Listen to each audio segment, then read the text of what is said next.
All right, let's get right into this. I want to share a really powerful myth with you today, one that comes from the Akan people of West Africa. It's this incredible story about loss and distance, and how that very distance, well, it turned out to be the greatest gift imaginable, a gift that basically forged us into the creators we are. This quote, it just really sets the stage, doesn't it? It gets you thinking that maybe what feels like abandonment is actually an opportunity. You know, a space that was created for us to find our own power. It's a fascinating thought, so let's really dig into the story behind it.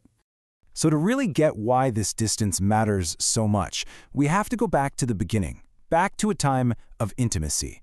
We start our story in a world where the divine wasn't some far-off concept. It was literally your next-door neighbor. Can you even imagine that? A world where the sky was so close you could just reach up and brush it with your fingertips? Where you could speak and the sky would actually answer back? Divinity wasn't something you had to pray to. It was just there, as familiar and as real as the ground under your feet. But you know how it is, that kind of closeness? Well, it didn't last. We, humanity, we got careless. The smoke from our fires, the noise from our daily work, the pestles we used to pound yams kept bumping and striking the sky. It wasn't mean-spirited, it was just inattention. And the sky god, Nyame, eventually got tired of being bruised, so he just started to rise, higher and higher, until the world was left with this profound, aching silence. And just like that, the entire relationship between us and the divine was changed forever. What used to be a two-way conversation was now a monologue. The prayers that once got immediate answers just echoed back into the emptiness. And this is the question. This is where the entire story turns on its head.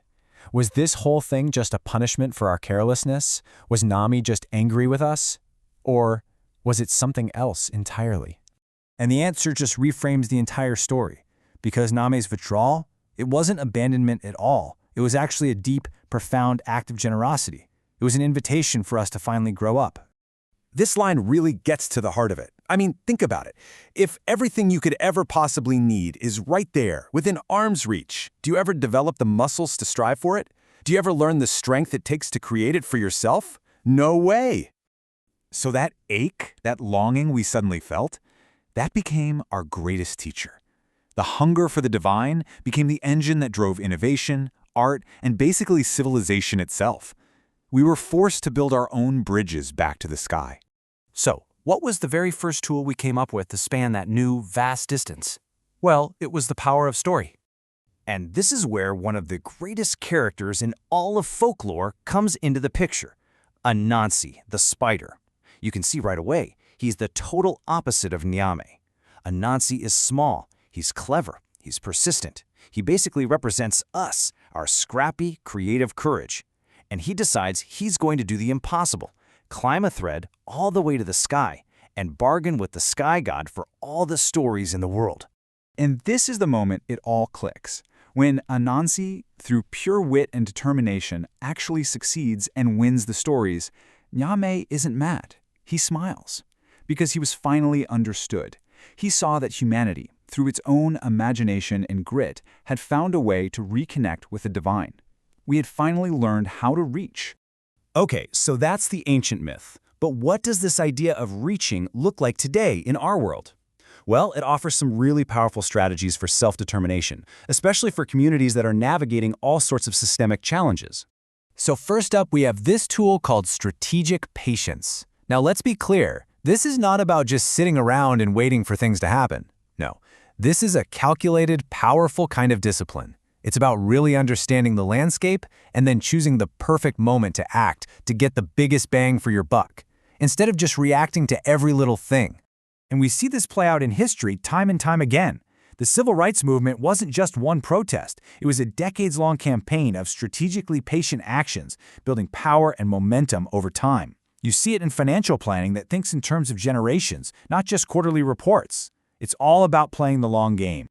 All right, the second tool is foresight through pattern recognition. It sounds a little academic, but the idea is actually pretty simple. It's about raising your perspective.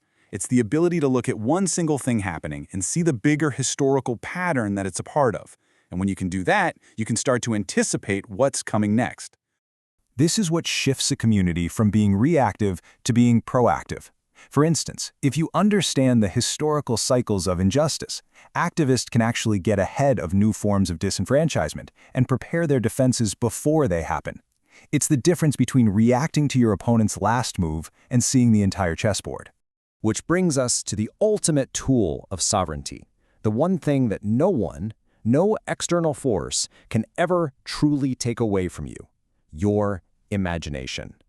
I mean, just let that sink in for a second. It's such a powerful idea. Before any law gets changed, before any battle is won on the ground, that victory first has to be imagined. Believing in and actually picturing a reality that is different from the one you're in, that is the first, most fundamental act of freedom. So we're not talking about simple daydreaming here. This isn't escapism. Imagination, in this sense, is a potent political tool. It's the hard work of designing the blueprint for a new world, of fundamentally refusing to accept that what is all that can be. And you can see this imagination being made real all around us, if you know where to look. You see it in huge cultural movements like Afrofuturism, which literally imagines incredible black futures. You see it in the real-world creation of institutions like HBCUs. And you see it in the everyday acts of parenting and teaching children a story of their own power. So, let's bring it all back home. The myth of Nyame is basically telling us that the distance between us and the divine wasn't a bug, it was the entire point. That absence created a hunger in us, a restlessness that drove us to build, to sing, to write, to create. It turned us into partners in the act of creation. And this is the really beautiful conclusion to it all. We might not be able to physically touch the sky anymore, but we reach it in other ways, ways that are earned, not just given. Every story we tell, every song we sing, every creative act is a bridge that we build ourselves. It's our way of insisting that the divine spark was never actually lost. It just moved inside of us. And so that's the thought I want to leave you with, that ache we all feel for something more, that drive inside of us to create and build. What is it pushing you toward? What sky are you reaching for?